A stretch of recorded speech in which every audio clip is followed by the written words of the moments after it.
If there's one opponent that the All Progressives Congress APC dread in Edo State, it is the incumbent governor, Mr. Godwin Obaseki. The reason is not far-fetched. A little while ago, the Edo governor was a member of the APC, and if he was treated like a leper for a season by key decision makers in the political party, particularly its erstwhile national chairman, Comrade Adams Ushomole, what began as a minor misunderstanding between the two men was mismanaged on both sides. The gulf of distrust became so wide that it was impossible to reach across the divide for a friendly handshake. Powerful individuals and interest groups had weighed in on the war between the political godfather Oshomole and his estranged godson Obaseki.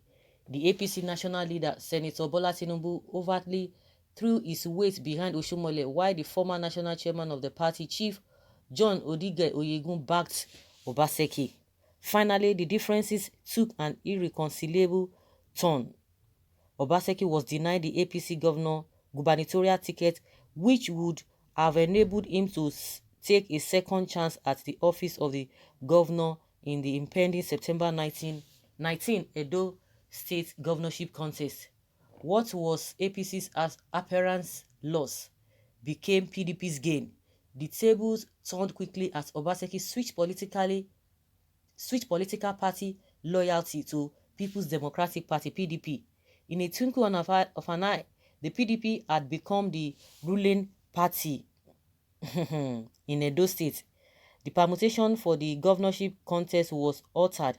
Obaseki, who was threatened with the embodied threat, meaning like the immediate past governor of a Lagos State, Mr. Akinwumi Ambode, he will not be given the opportunity to serve as a second term, has shown that he was not willing to yield an inch without giving the fight of his life.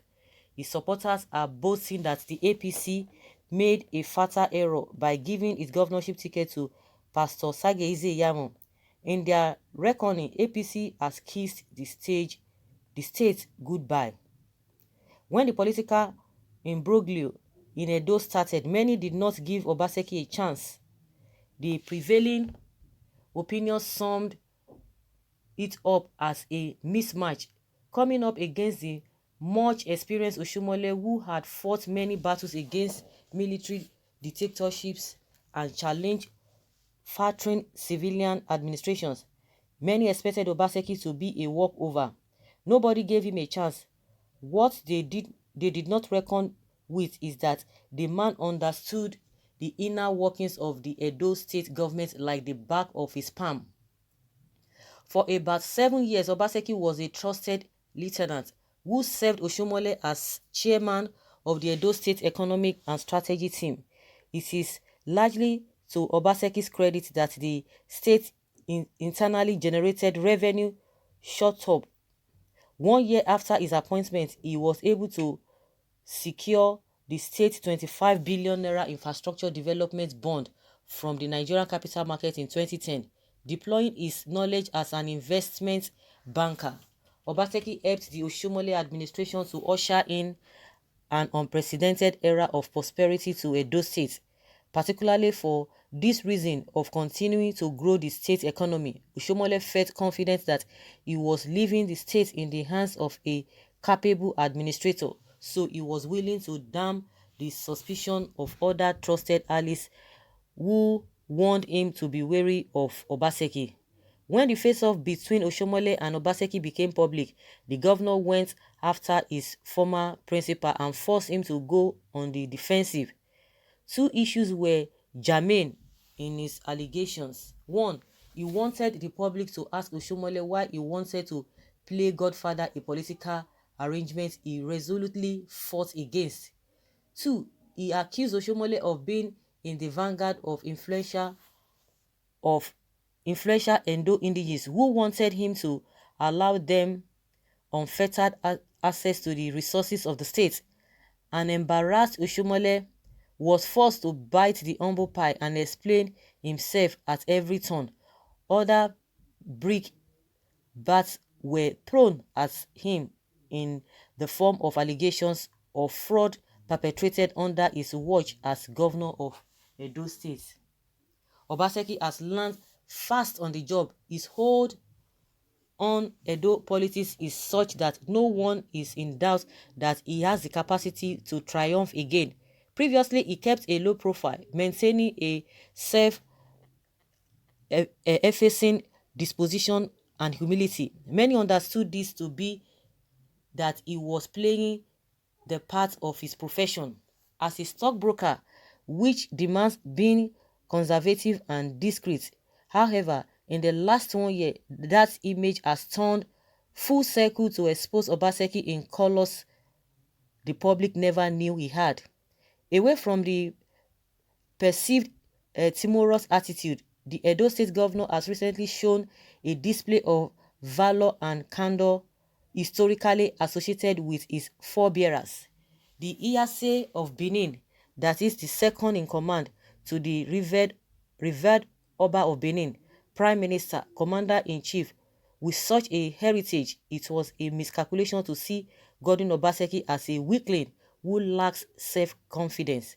A new Obaseki has emerged, one who is ever ready to advertise his scorecard for a little more than 3 years that Mr. Obaseki has served as Edo State Governor.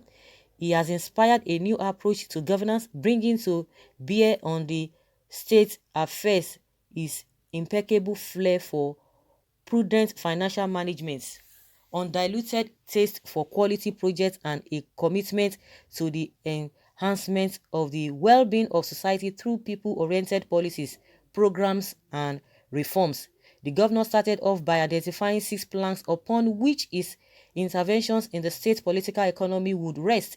In just over 3 years, the governor studiously followed through with the plans in remarking the post-modern Edo State, which aspires to become an investment hub propelled by its strategic geographic advantage, a vibrant and aspirations youth population, and a rich, diverse cultural heritage that dates back several centuries.